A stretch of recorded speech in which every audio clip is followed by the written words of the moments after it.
வேணாம் ப்ரோ விட்டு ப்ரோ எது நல்லா சிரிப்பு தான் வருது விடு ப்ரோ. என்ன ப்ரோ அவ்வளோதான், இதுக்கு மேலே என்ன? சிஎஸ்கேக்கு விசில் போடு.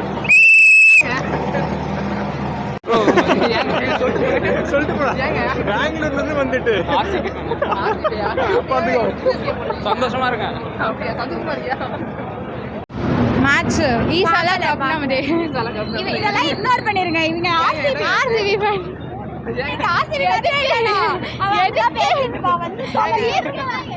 டெல்லி ஃபேனாக வெரி ஹாப்பி. சிஎஸ்கே ஃபேன்ஸ் பார்க்குறப்போ கஷ்டமாக தான் இருக்குது. ரெண்டாவது அவங்க ஒரு இன்டென்ட்டே இல்லாமல் ஆடுறாங்க. எதுவும் ஸ்கோர் கார்டு பார்த்தாடுறாங்களானே எனக்கு தெரில. சும்மா நார்மலாக ஆடிட்டு இருக்காங்க. ஸ்கோர் கார்டு இத்தனை பால் இத்தனை அடிக்கணும் பார்க்கல தெரில. ஃபேன்ஸ் மத்தியில் நான் பேசுகிறேன். அவங்க கொஞ்சம் இன்டென்ட் காமிச்சாலே அவங்க கொஞ்சம் என்ஜாய் பண்ணுவாங்க. ஃபேன்ஸ்லாம் அவங்களுக்கு கொஞ்சம் டல்லாக இருக்காங்க. அப்புறம் டோனி 6-4 தான் இது பண்ணுற மாதிரி இருக்காங்க.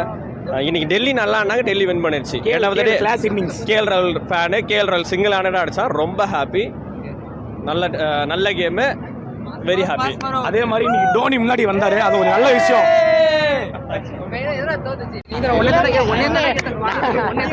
என்ன இதுக்கு இல்ல அப்படிலாம் இல்ல ஏக்கு இல்ல எனக்கெல்லாம் ஒண்ணும் இல்ல. தோத்த பத்தி சந்தோஷம் அப்படிலாம் இல்ல. நான் வந்து ஒரு டிபிக்கல் ஆர்சிபி ஃபேன் அப்படிலாம் கிடையாது. எல்லாரும் நினைக்கிறோம். இல்ல நான் மத்தவங்க மாதிரி இல்ல, அப்படிலாம் இல்ல. கிரிக்கெட்டா பார்ப்பேன். பேட்டிங் தானே சரியில்லை. பேட்டிங் மாற்றி ஆகணும். ஆக்சுவலி மிடில் ஆர்டரு ரொம்ப வீக்காக இருக்குது. கொஞ்சம் ஓப்பனிங்கும் அடிக்க ஆரம்பிச்சா கொஞ்சம் எனக்கு தெரிஞ்சு விளாட்லாம். இதுக்கு மேலே எனக்கு தெரிஞ்சு கஷ்டம் தான். ரொம்ப ஹோப் வைக்க வேண்டாம் இந்த டீம் மேலே, அவ்வளோதான். அப்படி தான் நான் சொல்லுவேன். மும்பை இந்த மேட்ச் அது இன்டென்ட்டோட ஆடி ஃபினிஷ் பண்ணி மும்பை. ஆனால் தோனி மேலே வந்து ஆடினது ஒரு சாட்டிஸ்ஃபேக்ஷன் தான். அஸ்வின் முன்னாடி வந்து ஆடினார். போன ட்ரால்லாம் பண்ணாங்க நிறைய. தோனி மேலே வந்து ஆடினார். இருந்தாலும் இந்த பயணம் இல்லாமல் போன மாதிரி, இன்டென்ஷன் இல்லாமல் ஆடின மாதிரி இருந்தது. டாப் ஆர்டர் சரியில்லை ப்ரோ. டாப் ஆர்டர் ஒழுங்கா ஆடினா ஜெயிக்கலாம் ப்ரோ. டாப் ஆர்டர் எல்லா மேட்சும் ஃபெயில் ஆகினே. பவர் பிளேல 3 ரன் அடிக்கணும். இல்லை விக்கெட் விடாம ரெண்டுமே ரன் அடிக்கிறதுல விக்கெட்டும். நேற்று தானே போனீங்க. நேற்று தானே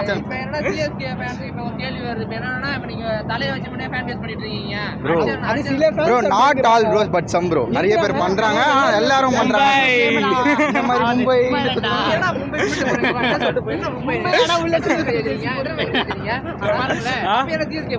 ப்ரோ எங்க கிட்ட 5 கப்பு, இவங்க கிட்ட 5 கப்பு. இவன் மட்டும் பேசக்கூடாது. நாங்க ஜெயிச்சிட்டோம் ப்ரோ. அன்னைக்கு பேசலங்க. எல்லாம் 10 டீம் எதுக்கு ஆடுறாங்க? கப்புக்கு ஆடுறாங்க. அவங்க எதுக்கு ஆடுறாங்க? சிஎஸ்கே அடிக்கணும், எம்ஐ அடிக்கணும். அவள் தான் அடிச்சிட்டாங்க, ஜாலியாக இருக்கும். வருஷம் தான் ப்ரோ வராங்க. கப் அடிக்குது இல்லை. கப் அடிச்சுட்டு பேசணும். நாங்கள் எதுவும் சொல்ல போகிறது இல்லை. அப்படி ஜெயிக்கட்டும். ஜெயிக்கணுன்ற ஜெயிக்கக்கூடாதுலாம் இல்லை. ஜெயிக்கட்டும் அவங்களும். ஆனால் வாய் கொஞ்சம் அடிக்கணே இருந்தால் ஜெயிச்சிருவாங்க. மும்பை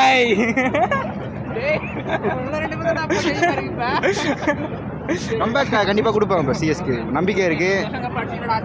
கன்ஃபார்ம். நீ எப்போ ட்ரீம் லெவலில் கம்பேக் கொடுக்க போற? ட்ரீம் லெவல் ஜெயிக்க மாட்டான் ப்ரோ. அதெல்லாம் அதை பண்ணிட்டு இதே மாதிரி மேட்ச் ஆடி அடுத்த மேட்ச் சிஎஸ்கே மைனஸ்னா பேட்ஸ்மேன் இன்டென்ட்டோட ஆடணும் ப்ரோ. ஒரு ஃபுல் இன்டென்ட்டே இல்லை ப்ரோ. ரச்சின் ப்ரோ. ரச்சின் இந்த மேட்ச் ஆடல. அதுக்கப்புறம் வந்து காயக்வாட் போட்டு இந்த மேட்ச் ஆடல. ஃபார்ம்ல வரணும். அவரு திருப்பி ஃபார்ம் அவுட் ஆகும். அவனுக்கு டீம் நல்லா இருக்கு ப்ரோ. ஓப்பனிங் கொஞ்சம் மாத்தணும். மிடில் ஆர்டர் விஜய் உள்ள கொண்டு வந்து அவங்களுக்கு வாய்ப்பு. ஊடா கூட வைக்கலாம் ப்ரோ. ஊடா ஏதாவது ஒரு மேட்ச் வச்சு கொடுப்பான். ஊடா கூட வைக்கலாம். அவங்க ஒரு மேட்ச் 4 மேட்ச் அடிக்கலான்ட்டு வைக்க கூடாதுன்னு வைக்கல. பவுலர் கொஞ்சம் மாத்தணும்.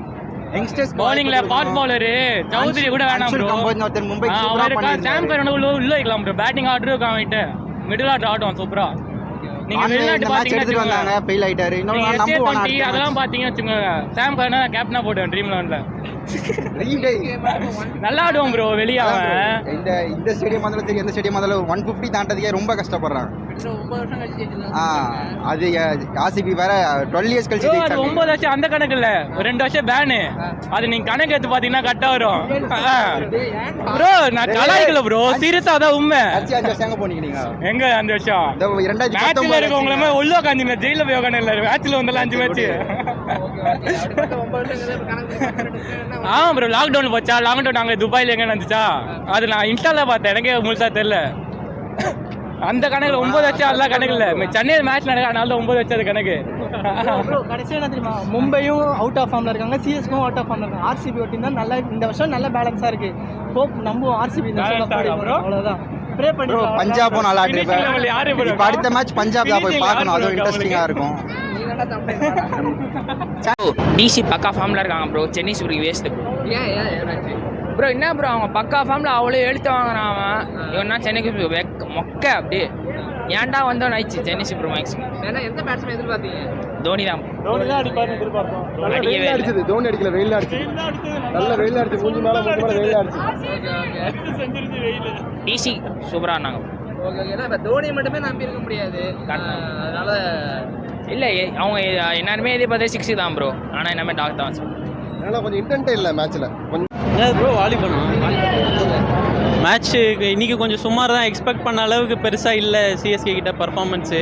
விஜய் சங்கர் ஸ்லோ கேமு, தோனியுமே ஸ்லோ கேமு தான். ஸோ இந்த சீசன் கொஞ்சம் சுமாராக தான் இருக்குது சிஎஸ்கே டீமே. யார்கிட்டையுமே பெருசாக ஃபயர் இல்லை. ராகுல் திரிபாத்தி ஒர்க் அவுட் ஆகலை, விஜய் சங்கருக்குமே இன்றைக்கி பெருசாக ஒர்க் அவுட் ஆகலை, தீபக் கூடாக்குமே கிளிக் ஆகலை. எல்லாருமே ரொம்ப ஸ்லோவாக ஆடுற மாதிரி இருக்குது. மற்ற டீம்லாம் வந்து பவர் பிளேலேயே வந்து பார்த்தா 60-70 ரன்ஸ் அடிக்கிறாங்க. சிஎஸ்கே கிட்ட அது எதிர்பார்க்க முடியல. எல்லாருமே வரவங்களுக்குமே பேர் அது சிவம் தூபைலாம் வராரு, ஒரு 6 அடிக்கிறாரு, கிளம்பிடுறாரு. ஜடேஜாவுமே அதே மாதிரி தான். ஸோ இந்த சீசன் நம்மளுக்கு கொஞ்சம் டவுட்டாக தான் இருக்கும் போல். இன்றைக்கி நடந்த மேட்ச்சை வச்சே மற்ற 10 மேட்ச்சுக்கும் ரிசல்ட் தெரிஞ்சிச்சு. தொடர்ந்து 2 மேட்ச் தோத்துட்டோம். 2 பேரா இல்லையா? தோனியை மட்டுமே குறை சொல்றீங்க. தோனிக்கு வர சொல்ல முடியாது நம்மளால. அவருக்கு வயசு ஆயிடுச்சு, ஆனால் அடிக்க செஞ்சுருக்கலாம். அவர் வந்து ஸ்பின்னர்ஸை அடிக்க முடியல, ஃபாஸ்ட் பாலர்ஸே அடிச்சிருக்கலாம். அப்போ சிங்கிள் ரொட்டேட் பண்ணுறாரு. 17th ஓவர் வந்து சிங்கிள் ரொட்டேட் பண்ணிருக்காரு, 18th ஓவர் சிங்கிள் ரொட்டேட் பண்ணிருக்காரு. இன்டென்ட் காட்டல, அவர் தப்பு சொல்ல முடியல. ஆனால் கொஞ்சம் இன்டென்ட் காட்டி அடிச்சிருக்கலாம். மேட்ச் என்ன சரியில்லை? பேட்டிங் பவுலிங் பேட்டிங்கே சரியில்லை. ஏன் எதனால? விஜய் சங்கர் டெஸ்ட் மேட்ச் மாதிரி ஆடினார். டெஸ்ட் மேட்ச் இதெல்லாம் எப்படி சொல்லிட்டு போறீங்க? அப்படிதான் இருந்துச்சு. யாருமே ஃபார்ம் அவுட் எல்லாம். எந்த பேட்ஸ்மேன் மெயினாக எதிர்பார்த்தீங்க? கான்வே எதிர்பார்த்தேன். ஓப்பனர்ஸ் கொஞ்சம் நின்று தான் மேட்ச் ஜெயிச்சிருக்கலாம். மெயினாக எதில் போட்ட விட்டாங்க? மெயினாக போலிங்கும் போட்டோம். பவர் பிளேல அடிச்சிருக்கணும், அவுட் ஆயிட்டாங்க. அதுதான் மெயின். பவர் பிளே மேலாம் நிறைய இது பண்ணோம், ஈஸியாக அவுட் ஆகிட்டு போயிட்டாரு. ஒன்றும் இருந்தாலும் சிஎஸ்கே விட்டு தர மாட்டோம். நமக்கு ஸ்ட்ராட்டஜி சரியில்லையா இல்லை ஆட்டம் சரியில்லையா? மைண்ட் செட்டே சரியில்லை. ஏன்னா 170 அடித்தா அதுக்கு மேலே அடித்தா தோற்றுருவோன்னு சொல்லிட்டு பயந்துடுறாங்க. அதை ஃபஸ்ட்டு இது பண்ணணும், மாற்றணும். எவ்வளோ அடித்தாலும் நம்ம அடிப்போன்ற ஒரு நம்பிக்கை வரணும். ஏன்னா போன முறை இன்டர்வியூலேயே சொல்லியிருந்தாரு, இது வந்து இந்த பிச்சு எப்படின்னே தெரியல, ஆப்போனண்ட் அடிக்கிறாங்க, நம்ம ஏன் அடிக்க மாட்டேன்றோம். நமக்கு அந்த கான்ஃபிடென்ஸ் இல்லை. 170க்கு மேலே அடித்தா நம்ம தோற்றுருவோம். நீ அந்த கான்ஃபிடென்ஸை மாற்றினா ஜெயிக்கலாம். மேலே போனாலே சிஎஸ்கே தானே இருக்கிறாங்க. அதுதான் ப்ரோ, கான்ஃபிடென்ஸ் தான். அது சுத்தமாக இல்லை. அது மேலே 170 ஆப்போனண்ட் அடிச்சிட்டாலே இவனுங்க ஒரு மாதிரி பதறிடுறாங்க, பயப்படுறாங்க. மீன்ஸ் அடிக்க முடியாதுன்ற மைண்ட் செட் வந்துடுது. நிறைய டிஃபென்ஸும் ஆடுறாங்க, அதை குறைக்கணும். யாராச்சும் ஒருத்தர் அட்டாக் பண்ணிவிட்டு ஒருத்தர் வேணால் டிஃபென்ஸ் ஆடலாம். 2 பேருமே டிஃபென்ஸ் ஆடிட்டு இருந்தால் வேலைக்கே இல்லை, அவுட் ஆகிட்டு போயிடுறாங்க. பேட்டிங் சரியில்லையா, பவுலிங் சரியில்லையா, டீம் சரியில்லையா? பேட்டிங் தான் ப்ரோ. Bowling okay bro,